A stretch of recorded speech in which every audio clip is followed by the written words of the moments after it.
Hi everyone, it's me, Darlene. I am back again tonight, and I just sneezed like a bunch of times. Can you tell? I'm like all congested. Whatever. I have been wanting to do another movies that I love video, and I just never seem to have the time, so I thought I would knock one out tonight because I really like talking a little bit about the movies that I love. I mostly like knowing if you love them too. And what I'm going to start doing is incorporating some trivia and flick flubs in the description box down below. I look around and I find interesting facts about the movies, and I think it is so fun to read up on flick flubs before you watch the movie, or if you watch it again for the 20th time. I just like spotting those things. I've actually seen movies where I find a flick flub, something that's just there for a minute and then gone, something that's wrong. They're wearing their watch on one wrist and then the next second it's on the other wrist. I wonder how many of those things they just do on purpose. I mean, how can you forget when you put your costume on for the next scene or whatever? Don't they have somebody keeping track of that? You had the watch on the right wrist. But anyway, a lot of continuity things. It's just fun to find those, especially when you read a list of them and then the next time you watch, you can see if you can find them. This movie, Rosemary's Baby, 1968. None of those TV series or the remake of that. No. It's got to be the original. I'm not really one that likes like supernatural or, different kinds of things like ghost movies or things like giving birth to the devil's baby.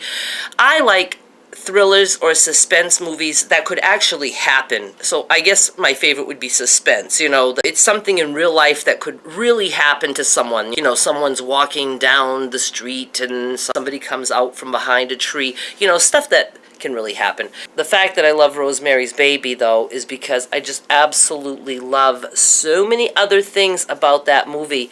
Love Mia Farrow. She was just an absolute doll.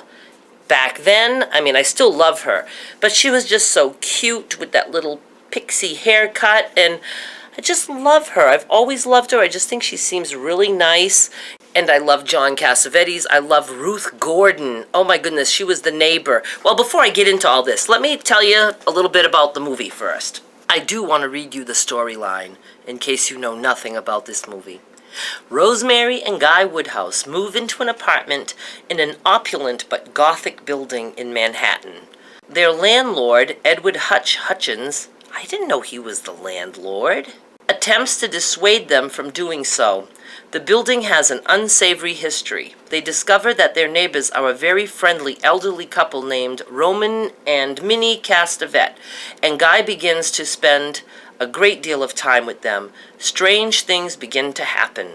A young woman Rosemary meets in the laundry room commits suicide. Rosemary has strange dreams. Those dreams were a little risque, I think, for 1968, and hears strange noises, and Guy becomes remote and distant.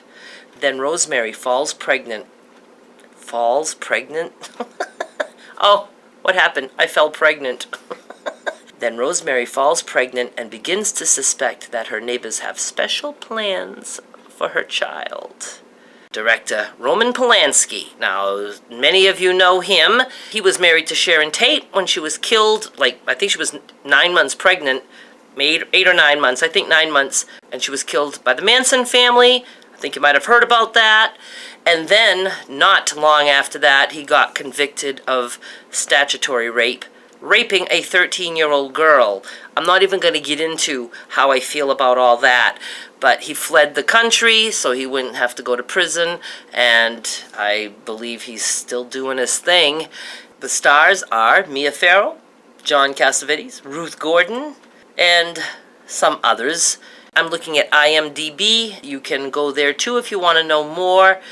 Charles Grodin was in this movie. He was very young. I'm trying to think of what else do you know him by. Was he in the movie Beethoven with the dogs? It's just a very creepy movie, yet funny in parts. I just love it. It's very, I don't know, I just love everything about it.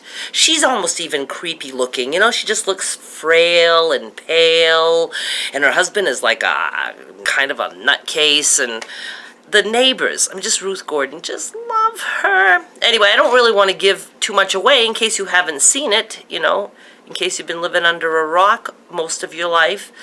But it's definitely worth watching.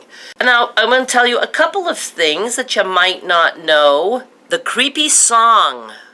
I know it's at the beginning of the movie. I don't know if it plays at all throughout or maybe the end. The la la la la la la la la la.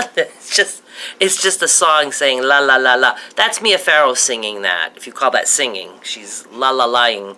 But that's Mia Farrow, and she and her sister hung out with the Beatles and did all that meditating and all that stuff, and her sister became quite the recluse. She would just go and meditate for days at a time and not leave her room. And John Lennon was once asked to coax her out of her room so she could come out and see daylight. So John Lennon wrote the song Dear Prudence about Mia Farrow's sister. Her name was Prudence Farrow. So if you want to look up Prudence Farrow, you can see more about her. But yeah, so the song was written about her, and he does say, you know, won't you come out and play? The sun is out, the sky is blue, whatever. So she was a recluse, and he was trying to get her out of the house. And then ironically, Rosemary's Baby was shot. You can see scenes of the Dakota building where John Lennon was shot and killed. So there's that connection also. And I think Mia Farrow was either married to Frank Sinatra when she was making this movie or dating him, but it was right around that time period, because I know it's when she had the really short hair. She had to cut it for the movie, and I think she was going out with Frank Sinatra at the time. They didn't get married, did they? No, she just went out with him. Or did they get married? Can't remember now. Now, I tried to find a full-length version of Rosemary's Baby right here on YouTube for you, but I can't find a good one. There's a gazillion of them, but they're the kind that when you click on the video, they want you to click off of YouTube to go to some free stream or whatever. I don't even know anything about that, so I don't want to send you guys to something that I'm not sure of. If I could have found a decent version of it right here on YouTube, I would have certainly linked you to it. I found like two, but the image is small, and one is grainy, the other one, the sound is terrible, so no luck there. But if you know how to go find it online, and I'm sure you do, I'm sure it's available, you can go watch it.